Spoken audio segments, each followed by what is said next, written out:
there, it's Andy Parks live from the Washington Times, and once again, it is time for an exciting podcast. Oh, perhaps not this one, but there's always time for one. Yes, my take on the news, and I'll also be joined by Washington Times White House correspondent Daveoyer. But first, as a listener to my podcast, you qualify to receive a 50% discount on an annual digital subscription to the Washington Times, and all you have to do is go to washingtontimes.com/Andy. That's washingtontimes.com/ANDY. All right, ladies and gentlemen, here we go with my twisted take on the news of the week. Stop the presses. Hold it. Hold everything. Michelle Obama says if you want to hang with them, get vaccinated. That's right.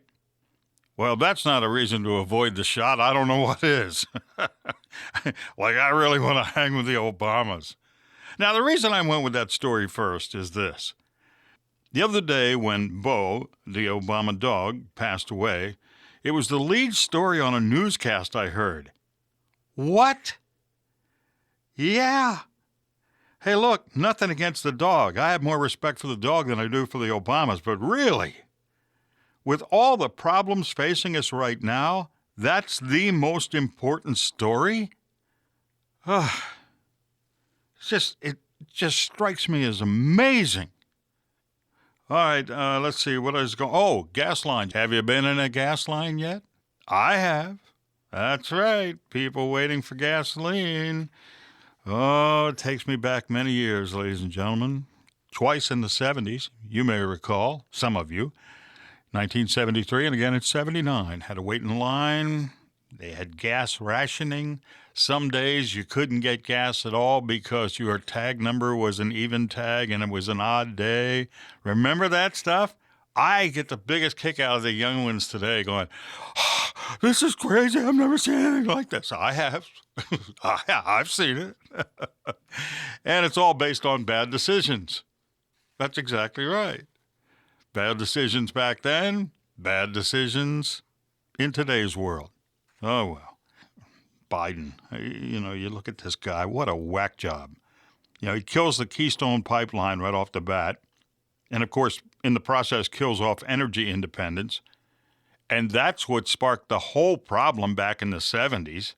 We were so dependent on the OPEC countries, it was nuts. Open borders. Oh, yeah. Yeah, open borders. That's another problem of Joe Biden. Future Democrats are needed, so let's let them in by the hundreds and hundreds of thousands. Yeah, how about that? 1 month alone, 180,000.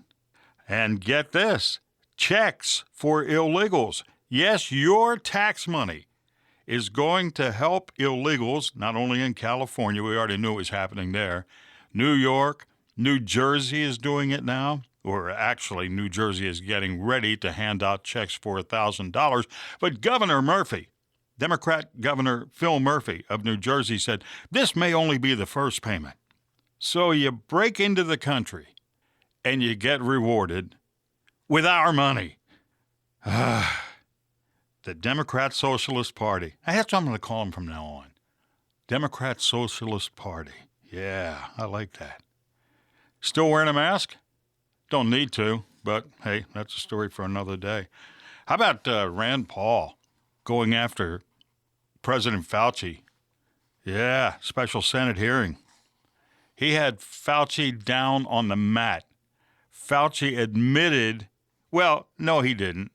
He told Rand Paul that the senator was incorrect all the way through his comments, and his comments dealt with the fact that NIH had given some money to the Wuhan lab, and of course, right away, Fauci went crazy and said, no, that is absolutely wrong.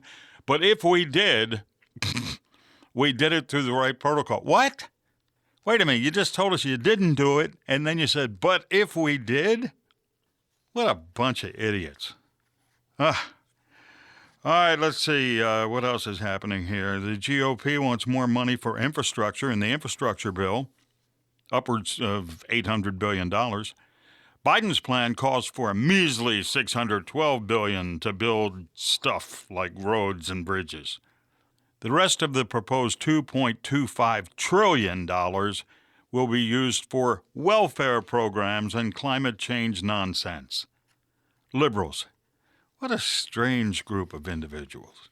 Oh, and the president said workers are not being paid to stay at home, a reference to the additional unemployment benefits being afforded to millions of Americans. Let me ask you something. If the government was giving you more money than you normally make just for staying home, wouldn't you take the money? Yes, of course you would. Oh, man, oh, man, oh, man. More on this coming up from the White House with Daveoyer in a few minutes. Liz Cheney losing her leadership position in the House Republican Conference. The Trump-hating rhino will be soundly defeated in the 2022 election as well. Yeah, back home in Wyoming, where 70% of the population voted for Donald Trump. The head of the Park County GOP says she couldn't be elected dog catcher in Wyoming right now. By the way, note to Republicans, when the New York Times and other liberal media outlets all of a sudden like you when they hated you, you are toast. Oh, yeah, they love her now. Oh, and this just in. O.J. Simpson has endorsed her. No kidding. Says he never liked her before, but he likes her now. And I'm sure that will influence the voting in Wyoming. Speaking of losers, House Speaker Nancy Pelosi, also a huge San Francisco baseball fan, according to her, well, she tweeted out a picture of herself with Willie Mays on Willie's 90th birthday last week. Except it wasn't Willie Mays in the photo. It was Willie McCovey. Oops. Nancy blamed the mix-up on a staffer. Of course, she couldn't do anything wrong. But she was also ripped by many in her hometown, saying that anyone from San Francisco who claims to be a baseball fan should certainly know the difference. Wow. The pipeline hackers, Dark Side, a group of techno geeks in Russia. They like holding American companies for ransom. Well, now they claim they weren't trying to affect normal Americans by shutting down the East Coast main source of fuel. Okay, then, well, turn it back on and move on. These geniuses should be in jail for terrorism. As I mentioned, you've seen the gas lines. Earth the hackers. You do not do much to further your cause by disrupting the daily lives of those trying to do the right thing in life. Joining me now is Daveoyer, Washington Times White House correspondent. Hi, Dave. Hi, Andy. How are you doing? Doing just fine. Massive relief programs open door to unparalleled fraud and spike in identity theft. Is this the unemployment money, the money on top of money causing this? This is the money on top of money. Yes, you're right. As everybody knows, the federal government last year during the pandemic added unemployment benefits of $300 a week on top of what state unemployment benefits were already paying the millions of people who lost their jobs. And early this year, the Democrats in Congress renewed that $300 a week federal benefit to run into September. And unfortunately, what's been going on is that a lot of scammers out there are in the active market now for even more for stealing people's identities so they can file and claim their unemployment benefits. Wow. How much money have we squandered away? Any idea? About $60 billion in just 1 year, according to the Labor Department's Inspector General. Wow. Any indication as to where the bulk of the money is going? I mean, you always hear about these Nigerian scams and some other, overseas ventures that like to come into the U.S. and steal our money. Is part of it that? Part of it is that in places like Nigeria, Russia, Jamaica, and there's been a lot of investigations here in the States also in different states about prison inmates filing for unemployment benefits and receiving them and their families filing for benefits for them in prison and getting the money. California's got an investigation going on into thousands of such cases, and they estimate is that it could be as much as $2 billion just in California that have gone to prison inmates. Any federal employees going to lose their job over this? I mean, you have to look at it and go, well, if people were walking out of my business with all kinds of money, then there's a problem within the business. How do you fix it? Of course not, Andy. I knew you were going to say that.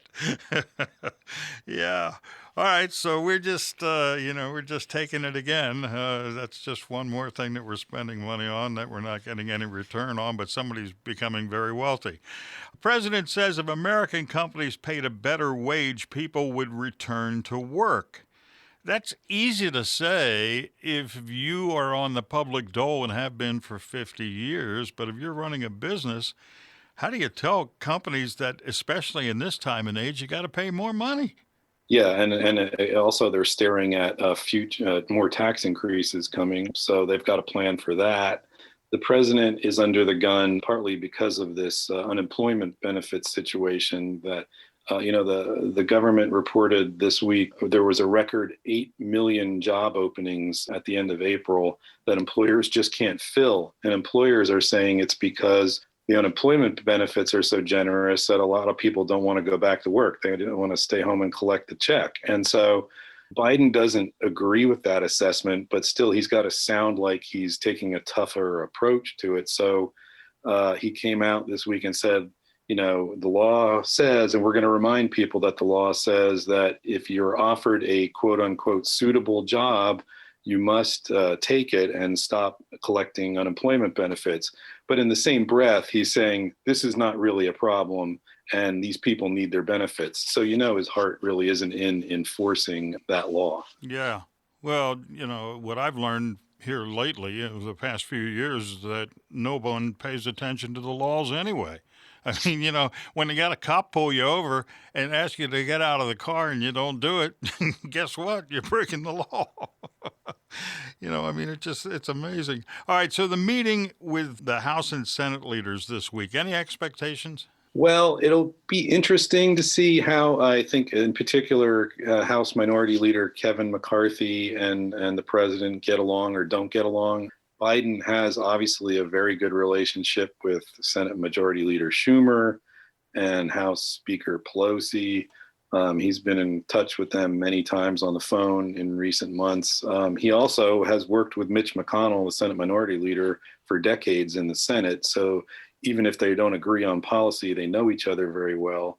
But McCarthy and Biden is kind of the wild card in this situation as they're trying to get together on some kind of a plan for infrastructure spending and so on. Yeah, but most of the money, if you read the plan, most of the money's going to welfare programs and climate change stuff. How in the world can that fly with Republicans? Yeah, it doesn't seem like it's going to. I mean, there's a lot of social safety net planning in there, like childcare and elder care and things like that. It's a hard sell as quote unquote infrastructure, which most people take to mean, roads, bridges, airports, and maybe broadband and things like that. Yeah. Leaders say Biden faces tough budget moves and more action on COVID in the next 100 days. That's the title of your story that's up right now. Supply chains, inflation also worries? Yes, actually the Washington Times hosted a forum this week online with former White House chiefs of staff and business leaders looking at Biden's next 100 days since he's now through his first 100 days. And to a person, they said, he's going to face some serious budget challenges in the next, coming up through the summer because you've got the fiscal year deadline that ends in September. So you need you need a budget to prevent the government from shutting down in the midst of all these other spending proposals he's got floating around.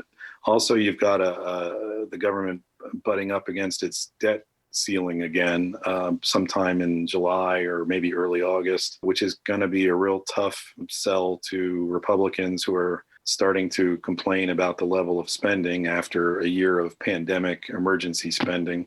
So you've got all that going on. Still, the pandemic, you can't say it's completely under control yet. There's vaccination issues and, school openings and whether children should get the shots or not. All those kind of questions. So he's still got a lot on his plate in the next 3 months or so. Yeah. And now, of course, the White House has to deal with the pipeline hacking. Any late word from them regarding that? They've said they've been taking more and more steps to ease the crunch. I don't know what else they can do at this point. It seems like it's got to be a technical fix from the company, the Colonial Company itself. They've been urging, the energy secretary came out yesterday in a press conference and was urging people not to panic buy or hoard gasoline. But that's, kind of small comfort for the people whose local gas stations are now out of gas. Mm-hmm. Yeah, I had to wait in one of those lines. Not a long line, nothing like the 70s where, it was routine to see one a mile long, and by the time you got to the pump, they were out. But it's still, I mean, it's something that we haven't seen in a long time, and it's frightening when you actually do see it. Anything else going on today at the White House we should know about? So you've got the president's meeting today with the big four leaders in the House and Senate. Then he's giving a speech this afternoon again about the vaccination program and an update on the COVID relief efforts. And I'm looking into a story about the president's claim that 5 former chairmen of the Federal Reserve support his plan to increase taxes and say it will grow the economy. Some casual fact checking by myself and others has turned up the fact that 2 of those 5 former Fed chairmen are dead. So, oh my Lord.